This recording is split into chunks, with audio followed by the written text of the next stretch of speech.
the preconceived idea that I got distracted. I feel like if I got distracted, I wouldn't have won as much as I did. The second time I won head of house, Nengi and I were already talking.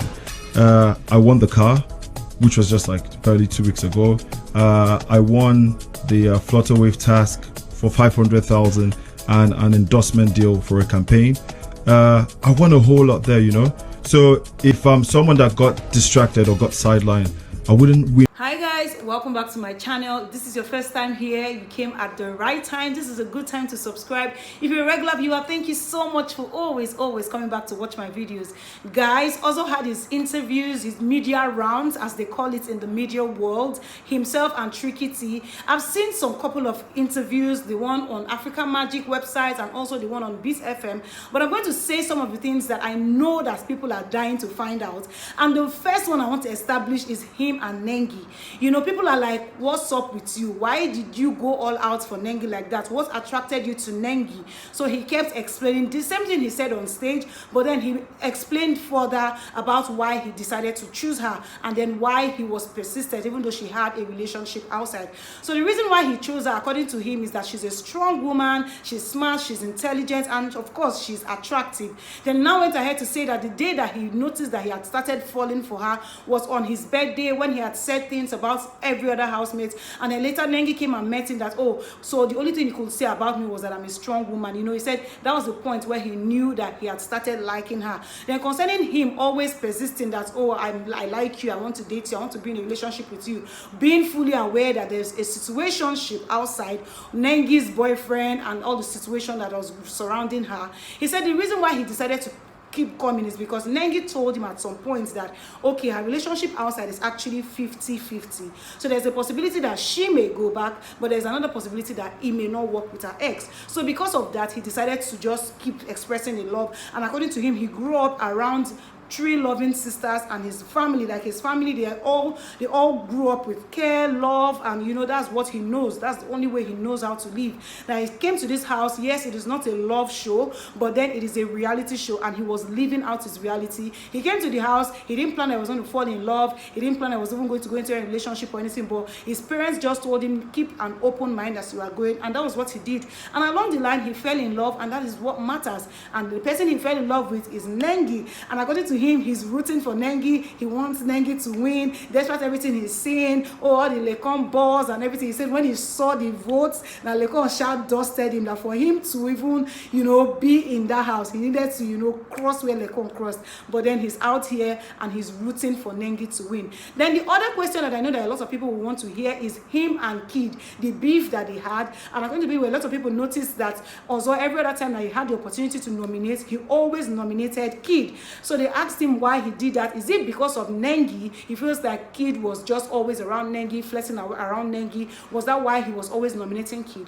He said for him and Kid, they have a respectable relationship such that, you know, he doesn't really have any problem with Kid except the fact that he has a carefree life. That he even called Kid at some point and told Kid that, Kid, this is your life that you're living, like the way you're just carefree about so many things, like in fact almost everything is going to put you into trouble one day. Don't you think so? So Kid Sha took out time to explain to him that, oh, this is why I'm living like this in this house, this is why I'm doing this particular thing, and he understood and he respected that. Now even on the day that he got a strike, that's also now when also got a strike, the second strike, Kid Boya was the one who took him into the room and told him that, guy, I know that you like Nengi and Nengi likes you too, but you need to slow down so that you don't get a third strike. So it was Kid who talked to him. So him and Kid, they are cool. He doesn't think that there's anything or any beef that is going on between them. It just happens that, oh, that particular carefree life that Kid was living didn't really just resonate well with him, and that is what it is, what it is. Then they now moved ahead to ask him what's up with him and Prince, because you guys, you know that outburst that everybody saw also a different also, they saw a different also entirely.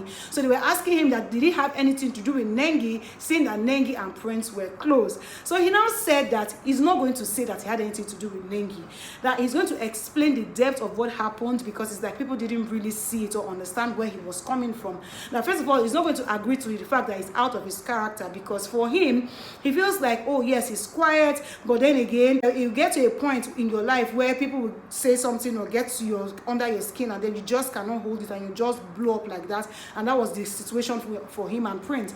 Now, what had happened that day was that they had not won any wager for the past 2 weeks, and that was the third time they were going to be trying another task. He was head of house, and then it was very late. They had rehearsed and rehearsed. Everybody was tired. He was even feeling sleepy. Chukiti was there. He said Chukiti can attest to the fact that they were tired. Now, Chukiti was the one that wasn't even telling him that, okay, Ozo, it's like we're going to stand up and walk around just so that we don't sleep. He saw that everybody was tired. Then people now said they were going to ease themselves. Said Erica, Lucy, some other people went to ease themselves. Then they were said, okay, let's wait for everybody to ease themselves and come back. And Prince was there the whole time. He didn't go to use the bathroom. Then V was the one that was supposed to be singing. When everybody came back, then I said, okay, everybody stand up. Let's start our rehearsal. Let's start singing. People were just standing up reluctantly. They were just nonchalant about everything. While he was even going to complain about the fact that people are not being serious, people are not even standing up well, people are not singing. That's the time that Prince chose to walk out on them, that he wanted to go and ease himself. And he said that was disrespectful, not just to him, but for the rest of the housemates. So that was why he just opened up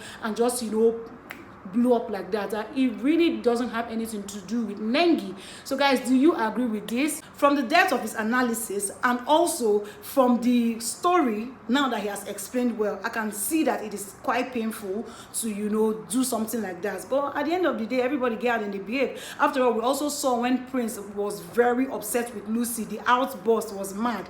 So we can say that people get angry for different reasons. We can't tell which one is too big or too small, and it is what it is. It definitely is what it is. Then for Tricky, he was like he's rooting for Dorothy to win, that he likes Dora, but he knows that from the votes and everything that he's seen, he sees that it is Lekon who is going to win it. He also mentioned that he has a relationship outside, because they were asking him, what's up with you and Kaisha, and then of course Watoni. He said, well, they're just friends, they're cool people. He likes Watoni, he's not going to lie, but he's in a serious relationship, so it is what it is.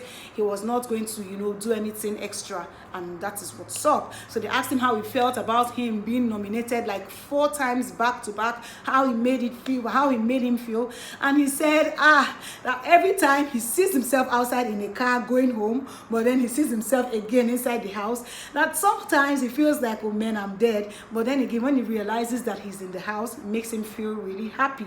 So yeah, I think that's what's up. That's about it. I thought I should bring this here. I wasn't going to make this video because at the end of the day, this content I'm talking about, some of them are on Beat FM, the other is on African Magic website. So I just thought that, okay, I know that there's some people that were like, oh, Philomina, come and gist us what happened.